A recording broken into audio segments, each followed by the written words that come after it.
നിരന്തരമായിട്ട് നമ്മുടെ ചാനലിൽ വന്നിട്ട് ചേട്ടൻ LDF ജയിക്കുമെന്ന് പറഞ്ഞിട്ടുള്ള ഒരാളാണ്. പക്ഷെ ഇപ്പം റിസൾട്ട് കണ്ടല്ലോ, എന്താണ് സംഭവിക്കുന്നതെന്നും അറിയാലോ. തേരോട്ടമാണ്, UDF തേരോട്ടമാണ് നടന്നുകൊണ്ടിരിക്കുന്നത്. എങ്ങനെയാണ് ഈ വിജയത്തെ നോക്കിക്കാണുന്നത്? ആദ്യം താങ്കൾ ഞാൻ പറഞ്ഞത് തെറ്റി എന്നുള്ളത് വാസ്തവമായിട്ടുള്ള കാര്യമാണ്. പക്ഷേ നിങ്ങൾ അറിയേണ്ടത്, ഇവിടെ പ്രീപോൾ സർവേകളിൽ ഏതാണ്ട് 90% പറഞ്ഞിരുന്നത് LDF ജയിക്കുമെന്നാണ്. മാതൃഭൂമി അടക്കം നിരവധി സർവേകളെല്ലാം പറഞ്ഞിരുന്നു. രണ്ടാമത് ഇപ്പോൾ എക്സിറ്റ് പോളുകളിൽ ആകെ പറഞ്ഞിരുന്നത് 75-80 സീറ്റുകൾ വരെ മാത്രമാണ്. ഒരാൾ മാത്രമാണ്, ആക്സിസ് മൈ ഇന്ത്യ മാത്രമാണ് 90 സീറ്റുകളിലേക്ക് എന്ന് പറഞ്ഞത്. ശരിക്കും പറഞ്ഞാൽ അതിനെ എല്ലാത്തിനെയും കടത്തി വെട്ടിക്കൊണ്ട് ഇപ്പം തോന്നുന്നത് 100-ലധികം സീറ്റുകളിലേക്ക് കടക്കുമെന്നാണ്. ഇപ്പോൾ പറഞ്ഞത് തെറ്റിപ്പോയി എന്നുള്ളത് യാഥാർത്ഥ്യം. പക്ഷേ രണ്ടാമത്തെ നമുക്ക് വിജയം എങ്ങനെയാണെന്ന് വെച്ചിട്ടുണ്ടെങ്കിൽ, ഈ വിജയം ശരിക്കും ഇപ്പോൾ അത്ഭുതപ്പെടുത്തുന്ന വിജയമാണ്. അത് CPM ഒരു 5 വർഷം കൂടി അധികാരത്തിൽ ഇരുന്നുവെങ്കിൽ എന്താണ് സംഭവിക്കുക, ഒരുപക്ഷെ CPM ഇല്ലാതായെന്ന് വിചാരിക്കാൻ നമുക്ക് മനസ്സിലാക്കേണ്ട രീതിയിലുള്ളൊരു വിജയമാണ്. അതിൻ്റെ പ്രധാനപ്പെട്ട കാരണം എന്ന് പറയുന്നത്, ഇപ്പോൾ പോലും 40ഓളം പേര് ജയിച്ചേക്കും എന്ന് പറയുന്ന പ്രതീക്ഷയുണ്ട് LDFന്. പക്ഷേ ഈ 40ഓളം പേരുടെ പോലും ഭൂരിപക്ഷം എന്ന് പറയുന്നത് വളരെ വളരെ വളരെ വളരെ കുറവാണ്. ഇപ്പം ഞാൻ നോക്കിയതിന് ശേഷം, അതായത് ഏത് സീറ്റ്, ഇപ്പോൾ KU ജനേഷ് കുമാർ, കോന്നിയിലുള്ള ജനേഷ് കുമാർക്ക് തോക്കില്ല എന്ന് വിചാരിച്ചാണ്. പക്ഷേ പക്ഷേ ജയിക്കുമ്പോൾ പോലും വളരെ ഭൂരിപക്ഷം കുറവാണ്. പിന്നെ എന്തിനേറെ പറയുന്നു, ധർമ്മടത്ത് മുഖ്യമന്ത്രി 6 റൗണ്ട് വരെ പുറകിലായിരുന്നു. 7ാമത്തെ റൗണ്ട് എത്തിയപ്പോഴാണ് 1500 വോട്ടിന് ഭൂരിപക്ഷം തിരിച്ചു പിടിച്ചേക്കുന്നത്. സോ എന്ന് പറഞ്ഞിട്ടുണ്ടെങ്കിൽ അങ്ങേയറ്റം അടിത്തറ ഇളകിയിട്ടുള്ളൊരു പരിപാടിയാണ് എന്നുള്ള കാര്യത്തിൽ സംശയമില്ല. മട്ടന്നൂർ അടക്കമുള്ള സ്ഥലങ്ങളിൽ കഴിഞ്ഞ തവണ 60,000 വോട്ടുകൾ കിട്ടിയ സ്ഥലത്ത് ഇത്തവണ 700-ലധികം വോട്ടുകൾക്ക് മാത്രമാണ് VK സനോജ് ഭൂരിപക്ഷം നേടുന്നത്. അപ്പോൾ ഇത് അടിത്തറ ഇളക്കിയിട്ടുള്ളൊരു കാര്യമാണ്, ഒരു സംശയമില്ല. ധർമ്മടത്തുള്ളൊരു അവസ്ഥയാണ്. പിണറായി വിജയന്റെ മണ്ഡലമാണ്. എത്രയോ കാലം അദ്ദേഹം അവിടുന്ന് ജയിച്ചു വരികയാണ്. കഴിഞ്ഞ തവണ 50,000-ൽ കൂടുതൽ ഭൂരിപക്ഷം ഉണ്ടായിരുന്നു. ഇപ്പോൾ ഈ 1000 വോട്ടുകൾക്കൊക്കെ മുന്നിൽ നിന്നാണ് ഇപ്പം കാണുന്നത്. 10,000-ൽ കുറവാണെങ്കിൽ ഭൂരിപക്ഷം പിണറായി വിജയൻ വിജയിക്കണം, അതൊരു വലിയ പരാജയമല്ലേ? അല്ല, 10,000-ൽ കൂടുതലാണെങ്കിൽ പോലും താങ്കൾ അറിയേണ്ടത്, കഴിഞ്ഞ തവണ 50,000 വോട്ടുകളുടെ ഭൂരിപക്ഷം ഉണ്ടായ ഒരു സ്ഥലത്ത് സ്വാഭാവികമായിട്ടും 10,000 വോട്ടുകൾക്ക് ജയിച്ചു എന്ന് പറഞ്ഞാൽ പോലും അതൊരു ജയമല്ല. അതാണ് ഞാൻ പറഞ്ഞത്. കൂടി പിണറായി വിജയൻ ബാക്കിയുള്ള എല്ലാ ആളുകളും തന്നെ ജയിച്ചേക്കുന്നത് ഒരു തിൻ മാർജിനിലാണ്. ഇപ്പോൾ ഉദാഹരണത്തിന് കൊട്ടാരക്കരയിൽ ഇപ്പോൾ ഐഷ പൂറ്റി ആയിട്ടുണ്ട്. അതുവരെ KN ബാലഗോപാലായിരുന്നു. പക്ഷേ KN ബാലഗോപാൽ ആകുമ്പോൾ പോലും 500-600 വോട്ടുകൾക്കാണ് അവിടെ ഭൂരിപക്ഷം കിട്ടിക്കൊണ്ടിരുന്നത്. അതുപോലെ പത്തനാപുരത്ത് KB ഗണേഷ് കുമാർ തോറ്റിട്ടുണ്ട്. അവിടെ ഒരിക്കലും തോക്കില്ല എന്ന് വിചാരിച്ചാണ്. ഞാൻ പറഞ്ഞത്, മൊത്തത്തിൽ ഉള്ള അങ്ങേയറ്റത്തെ ഒരു വലിയ തരംഗം കേരളത്തിലുണ്ടായിരുന്നു. അത് സൈലൻ്റ് ആയിട്ടുള്ള തരംഗമായിരുന്നു. അതിൽ തന്നെ ഒരു ന്യൂനപക്ഷ കൺസോൾട്ടേഷൻ ഉണ്ടായാൽ, ഞാൻ കഴിഞ്ഞ തവണ ഒരു പേഴ്സണൽ ടോക്കിൽ താങ്കളോട് പറഞ്ഞു, ന്യൂനപക്ഷ കൺസോൾട്ടേഷൻ ഉണ്ടായാൽ തന്നെ വലിയ തരംഗം UDFന് അനുകൂലമായിട്ട് ഉണ്ടാകും എന്നുള്ളത് ഞാൻ പറഞ്ഞിരുന്നു. അപ്പോൾ അതുകൂടാതെ നമുക്കിപ്പോൾ മനസ്സിലാക്കേണ്ട ഒരു കാര്യം എന്ന് പറഞ്ഞാൽ, ന്യൂനപക്ഷ കൺസോൾട്ടേഷൻ മാത്രമല്ല, CPMൻ്റെ ഹാർഡ് കോർ താഴേക്കിടയിലുള്ള അണികളുടെ വോട്ട് അവർ എതിരായി ചെയ്തിരിക്കുന്നു എന്നുകൂടിയാണ്. കാരണം അല്ലെന്നുണ്ടെങ്കിൽ ഇപ്പോൾ ധർമ്മടം പോലെ, മട്ടന്നൂർ പോലെ, ഇത്തരത്തിലുള്ള ഇപ്പോൾ TK ഗോവിന്ദൻ മത്സരിച്ച പോലെ, കുഞ്ഞികൃഷ്ണൻ മത്സരിച്ച പോലെ, ഇവരെല്ലാവരും ലീഡ് ചെയ്യുക എന്ന് പറയുന്ന ഒരു സിറ്റുവേഷൻ ഉണ്ടാവില്ല. അപ്പോൾ ആ സിറ്റുവേഷനിലേക്ക് കൂടി എത്തി എന്ന് പറഞ്ഞിട്ടുണ്ടെങ്കിൽ അൺഡൗട്ടഡ്ലി ഇത് UDFൻ്റെ അതിഗംഭീര വിജയമാണ്, ഒരു സംശയമില്ല. പക്ഷേ സത്യം പറഞ്ഞിട്ടുണ്ടെങ്കിൽ ഞാൻ വിചാരിക്കുന്നത്, ഗൗതം പറയുമ്പോൾ പേരാവൂര് സണ്ണി ജോസഫ് സാർ തന്നെ ജയിക്കും. ഇപ്പോൾ 3000 വോട്ടിലധികം ഭൂരിപക്ഷമുണ്ട്. പക്ഷെ ഞാൻ പറഞ്ഞു വരുന്ന ഒരു കാര്യം എന്ന് പറഞ്ഞാൽ, മിക്കവാറും ഇത് CPM രക്ഷപ്പെട്ടു എന്ന് ഞാൻ വിചാരിക്കും. കാരണം എന്ന് വെച്ചാൽ ഈ തോൽവിയോടുകൂടി CPM ഇവിടെ ഉണ്ടാവും. അല്ലെന്നുണ്ടെങ്കിൽ ഒരുപക്ഷെ എന്ത് ചെയ്യില്ലായിരുന്നു. ഇപ്പോൾ ഈ ഡിറ്ററിയറേഷൻ, ഒരു അധപ്പതനം ശരിക്കും പറഞ്ഞാൽ കുറച്ചും കൂടി അങ്ങോട്ട് പോയിരുന്നെങ്കിൽ, ഈ അധപ്പതനം മുഴുവൻ പാർട്ടിയുടെ കുഴപ്പമാണെന്നും ഞാൻ വിചാരിക്കുന്നില്ല കേട്ടോ. ഇപ്പോഴും ഇതിൽ പാർട്ടിയുടെ കുഴപ്പങ്ങളുണ്ട്. പക്ഷെ അതിനേക്കാൾ ഉപരിയായിട്ട് ഒരു വലിയ പ്രചരണത്തെ നേരിടാൻ പാർട്ടിക്ക് കഴിയാതിരുന്നുണ്ട്. ഇതിലിപ്പോൾ അഹങ്കാരം ആർക്കും നല്ലതല്ല എന്നുള്ളതാണ് ഈ ഒരു റിസൾട്ട് യഥാർത്ഥത്തിൽ CPMന് കാണിച്ചു കൊടുക്കുന്നത്. വീട്ടിൽ പോയി ചോദിച്ചാൽ മതി. ആ ചോദ്യം വന്നപ്പോൾ വീട്ടിൽ പോയി ചോദിച്ചാൽ മതി എന്ന് പറയുന്ന ഒരു പ്രതികരണമാണ് ബഹുമാന്യനായിട്ടുള്ള പിണറായി വിജയൻ നടത്തിയത്. ഇപ്പം അത് ജനങ്ങൾ യഥാർത്ഥത്തിൽ കാണിച്ചു കൊടുത്തു. അല്ല, ഈ ധർമ്മടം മണ്ഡലത്തിലാണ്, ഗൗതം പറയുന്നത് കേട്ടിട്ടുണ്ടെങ്കിൽ നമുക്ക് വിചാരിക്കാൻ തോന്നുക, അപ്പൊ വീട്ടിൽ പോയി ചോദിച്ചാൽ മതി എന്ന് പറഞ്ഞില്ലെങ്കിൽ പുള്ളി ജയിക്കുമായിരുന്നാണ്. അതൊന്നും ഞാൻ വിചാരിക്കുന്നില്ല. അല്ല, ഞാൻ പറഞ്ഞത് ഈ സമയത്തുള്ള ഈ ഏറ്റവും ഒടുവിലുണ്ടായിട്ടുള്ള എന്തെങ്കിലും കാരണങ്ങൾ കൊണ്ടുപോലുമല്ല ഈ പരാജയം എന്ന് വിചാരിക്കുന്നത്. കാരണം അങ്ങനെ ഒരിക്കലും ഒരു CPM പ്രവർത്തകൻ ചോദിക്കുന്നത്, ഇടത് കോട്ടകളിൽ പോലും ഇത്രയും ചോർച്ച ഉണ്ടാകുന്നത് എന്തുകൊണ്ടാണ്? അല്ല, അതാണ് പറഞ്ഞത്. അതാണ് ഗൗതം ചോദിച്ചാണ് എൻ്റെ ഏറ്റവും പെർഫെക്റ്റ് ആയിട്ടുള്ള കാര്യം. കാരണം ഇടത് കോട്ടകളിൽ ഇത്രയും വലിയ ചോർച്ച ഉണ്ടായെന്ന് പറഞ്ഞാൽ, ഇടതുപക്ഷത്തിന്റെ അണികളിൽ തന്നെ വലിയൊരു ചേണിങ് ഈ പറയുന്ന UDFന് അനുകൂലമായിട്ട് ഉണ്ടായി എന്നുള്ളതാണ്. അത് തന്നെ ടി.കെ. ഗോവിന്ദൻ അടക്കം അല്ലെങ്കിൽ കുഞ്ഞികൃഷ്ണൻ അടക്കമുള്ള ആളുകൾ ഇപ്പോൾ ഏറ്റവും ഒടുവിൽ ലീഡ് ചെയ്യാണ്, ജയിക്കില്ലെന്ന് അറിയില്ല. അപ്പം ഞാൻ പറഞ്ഞത് അതിൻ്റെ പ്രധാനപ്പെട്ട കാരണം എന്ന് പറഞ്ഞത് കഴിഞ്ഞ 4-5 കൊല്ലങ്ങളായി, കഴിഞ്ഞ 10 കൊല്ലമായി പാർട്ടി ഭരണത്തിലിരുന്നപ്പോൾ ലോക്കൽ കമ്മിറ്റി സെക്രട്ടറി മുതൽ ഏരിയ കമ്മിറ്റി സെക്രട്ടറി വരെയുള്ള ആളുകളുടെ ധാർഷ്ട്യം പോലും ജനത്തിന് വലിയ കുഴപ്പമായി തോന്നിയിട്ടുണ്ട് എന്നുള്ളതാണ്. അപ്പോൾ അതുകൊണ്ട് ഇതൊരു കഴിഞ്ഞ തവണ കടക്കു പുറത്തെന്ന് പറഞ്ഞതോ അല്ലെങ്കിൽ ഇതൊന്നുമല്ല പ്രശ്നമെന്ന് പറയുന്നത് പാർട്ടി അധികാരത്തിൻ്റെ ഈ പറഞ്ഞ സുഗലോലുപതകളിൽ നിൽക്കുന്നു എന്ന് പറയുന്ന ഒരു തോന്നൽ. ഞാൻ പറയുന്നത് ഈ ഒരു മാസമായിട്ടല്ല, ഒരു വർഷങ്ങളായി ജനങ്ങളിൽ രൂപപ്പെട്ടെങ്കിൽ മാത്രമേ ഒരു പാർട്ടിക്കാരൻ വോട്ട് മാറ്റി ചെയ്യുള്ളൂ.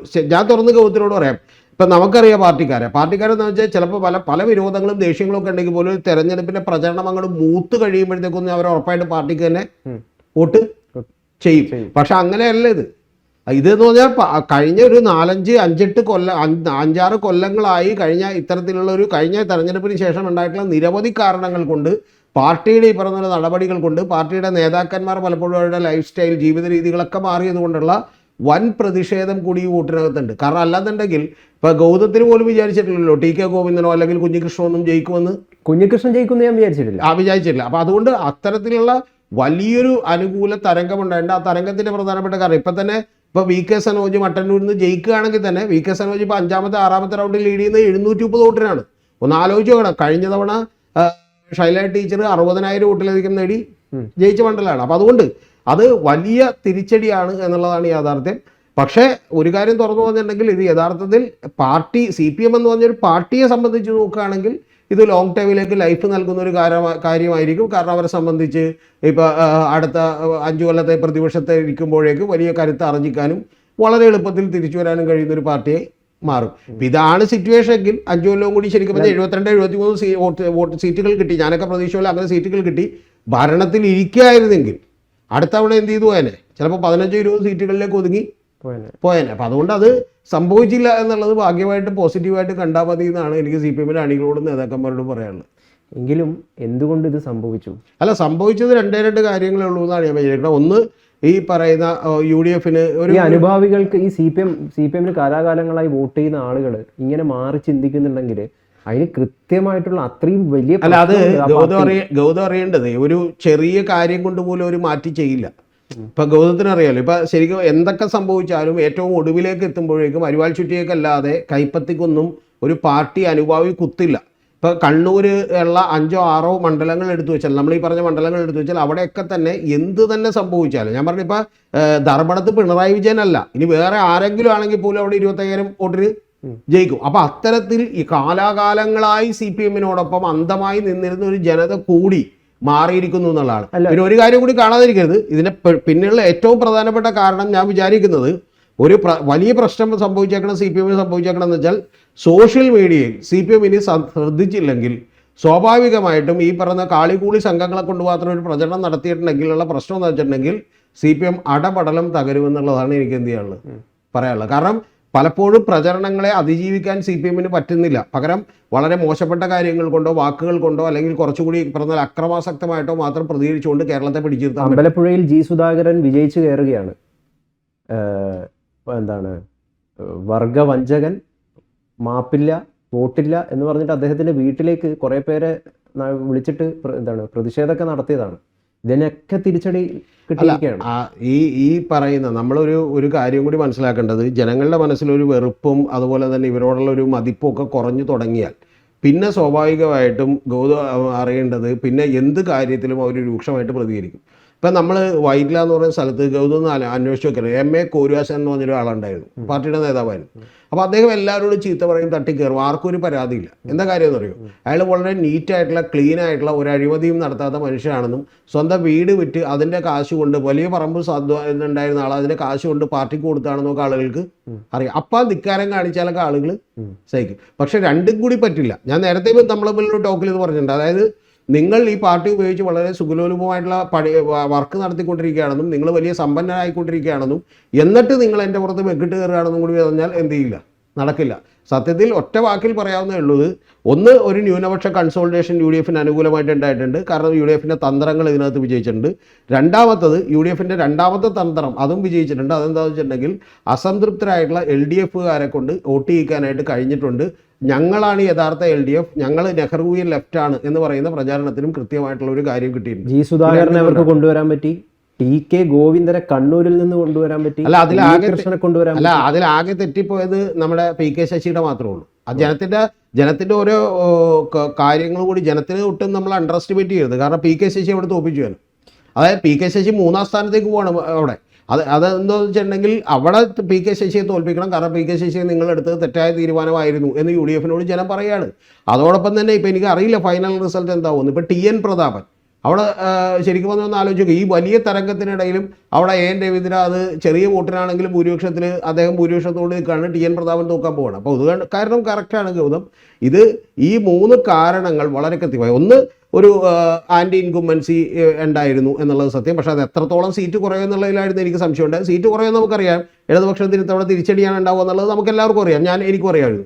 പക്ഷേ അത് എത്ര കുറയും എന്നുള്ളതാണ്. അത് ഇടതുപക്ഷ MLA-മാരുടെ ഒരു ഇൻകുംബൻസി കൊണ്ട്, സത്യം പറഞ്ഞാൽ MLA-മാരൊന്നും കുഴപ്പമില്ലായിരുന്നു. അപ്പോൾ അവരുടെ ഒരു ഇത് കൊണ്ടിട്ട് മറികടക്കാൻ കഴിയുമെന്നാണ് വിചാരിച്ചത്. അതിനേക്കാൾ അടിച്ച് കളയുന്ന, ഞാൻ പലപ്പോഴും നേരത്തെ പറഞ്ഞിട്ടുണ്ട്, അതിനെയും തകർത്ത് കളയുന്ന ഒരു വികാരമുണ്ടോ ഇല്ല എന്നുള്ളതാണ് പ്രശ്നം. അത് അതിതീവ്രമായിട്ടുള്ള വികാരമായിരുന്നു. ഞാൻ മാത്രമല്ല, സർവേ നടത്തിയതും വലിയ കാശ് മുടക്കി സർവേ നടത്തിയ ആളുകൾ പോലും 90 സീറ്റുകൾ വരെ മാത്രമേ പറഞ്ഞിരുന്നുള്ളൂ. അത് തന്നെ 10-ൽ 8 പേരും 9 പേരും പറഞ്ഞിരുന്നത് ഒരു 75-80 സീറ്റാണ്. മുസ്ലിം ലീഗ് വരെ പറഞ്ഞിരുന്നത് 80 സീറ്റാണ്.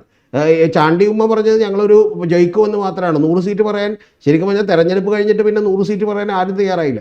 യഥാർത്ഥത്തിൽ UDF പോലും ഞെട്ടിച്ച ഒരു വിജയമാണ്. ഇവിടെ യഥാർത്ഥത്തിൽ റിയൽ പ്ലെയർ അല്ലെങ്കിൽ ശരിയായ വിജയി എന്ന് പറയുന്നത് ടീം UDF ആണോ അതോ VD സതീശനാണോ?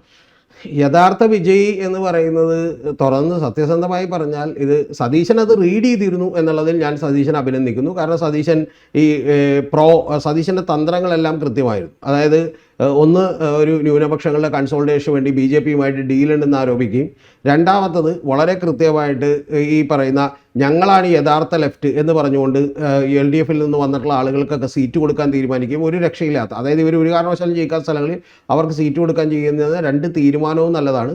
അത്തരത്തിൽ തന്ത്രങ്ങളുടെ കാര്യത്തിൽ വളരെ കൃത്യമായിട്ട് സതീശൻ മുന്നേറിയിട്ടുണ്ട് എന്നുള്ള കാര്യത്തിൽ ഒരു സംശയമില്ല. അത് സതീശൻ അഭിനന്ദനം അർഹിക്കുന്നു. എന്തായാലും VD സതീശൻ നുണേശനല്ല, ജനങ്ങൾ ഇഷ്ടപ്പെടുന്ന ഒരു വലിയ നേതാവാണെന്ന് അദ്ദേഹം തെളിയിച്ചിരിക്കുകയാണ്. കാരണം പറഞ്ഞ വാക്കാണ്. വനവാസത്തിന് ഇനി പോകേണ്ടി വരില്ല, 90+ കടക്കുന്നു.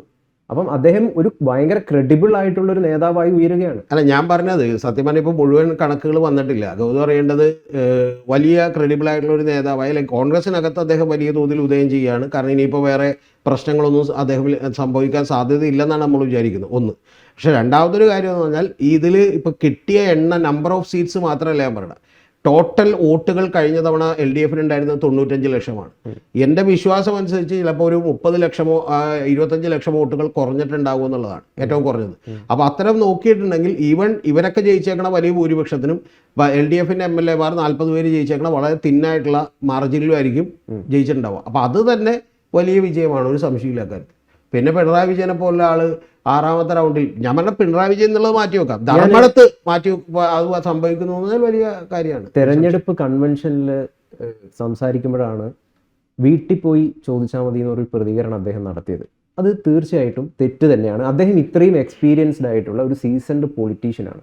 അങ്ങനെ ഒരു പ്രതികരണം അതും തെരഞ്ഞെടുപ്പ് സമയത്ത് നടത്താൻ പാടില്ല എന്നുള്ള ഒരു വിവേകം പിണറായി വിജയനില്ലേ?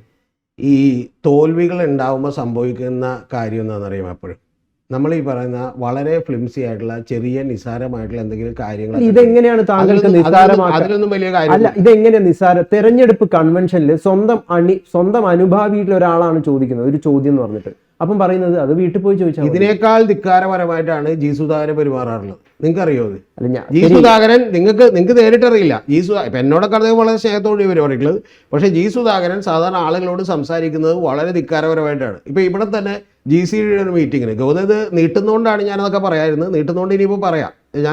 എനിക്ക് 1 മണിയാകുമ്പോൾ പോകണം. പക്ഷെ ഞാൻ പറയണത് ഇപ്പോൾ GCDയുടെ മീറ്റിങ്ങിന് അദ്ദേഹം വന്നിരിക്കുകയാണ്. അപ്പോൾ മറ്റേ ആൻ്റണി ഐസക് എന്ന് പറഞ്ഞാൽ സെൻറ്റ് പോൾസ് കോളേജിലെ പ്രിൻസിപ്പളാണ് അവിടെ GCD ചെയർമാനായിട്ടിരുന്നത്. അദ്ദേഹം ഒരു കമൻറ്റ് പറയാതെ ബന്ധപ്പോൾ തന്നെ ഞാൻ അങ്ങനെയായിരുന്നു, ഞാൻ ഇവിടെ പ്രിൻസിപ്പളായിട്ട് സംഭവിച്ചിട്ടുണ്ടെന്ന് 1-2 കമൻറ്റ് പറഞ്ഞപ്പോൾ തന്നെ എനിക്കറിയാം ജി സുധാകരൻ അവിടെ ഇരുന്ന് പറയണത് തൻ്റെ തള്ളൊക്കെ ഞാൻ പോയിട്ട് പറഞ്ഞാൽ മതി, അതിനുശേഷം അത് എന്ന് പറഞ്ഞാൽ ഒരു വലിയ സദസ്സിൻ്റെ ഇടയ്ക്ക് വെച്ചിട്ടാണ്. അപ്പോൾ അങ്ങനെ കട്ടൻ്റായിട്ട് പറയുന്ന ഒരാളുകളാണ്. പക്ഷെ ആ പറയുമ്പോഴും ജനം സഹിക്കും. അതാണ് ഞാൻ പറഞ്ഞത്, സഹിക്കും. എങ്ങനെയാണെങ്കിൽ നിങ്ങൾ എല്ലാം കളഞ്ഞ് വളരെ ത്യാഗിയായി പാർട്ടിക്ക് വേണ്ടി നിൽക്കുന്ന ഒരാളാണെന്നുള്ള ധാരണ ഉണ്ടെങ്കിൽ എന്ത് ചെയ്യും? സഹിക്കും. പക്ഷെ അതല്ലാതെ നിങ്ങൾക്കെതിരെ, അത് ശരിയായിക്കോട്ടെ തെറ്റായിക്കോട്ടെ, നിങ്ങൾക്കെതിരെ നിങ്ങൾ വലിയ സമ്പന്നനായിട്ടുള്ള ഒരാളാണ്, ഈ പാർട്ടി ഉപയോഗിച്ച് പണം ഉണ്ടാക്കിയിട്ടുള്ള ഒരാളാണ്, നിങ്ങൾ വിദേശത്ത് പോയി വലിയ ആർഭാട ജീവിതം നയിക്കുന്ന ഒരാളാണ് എന്ന് പറയുന്ന പ്രതീതിയോടൊപ്പം ഈ ധിക്കാരം കൂടി വന്നാൽ ജനം എന്ത് ചെയ്യില്ല, സഹിക്കില്ല. അത്രേ ഉള്ളൂ.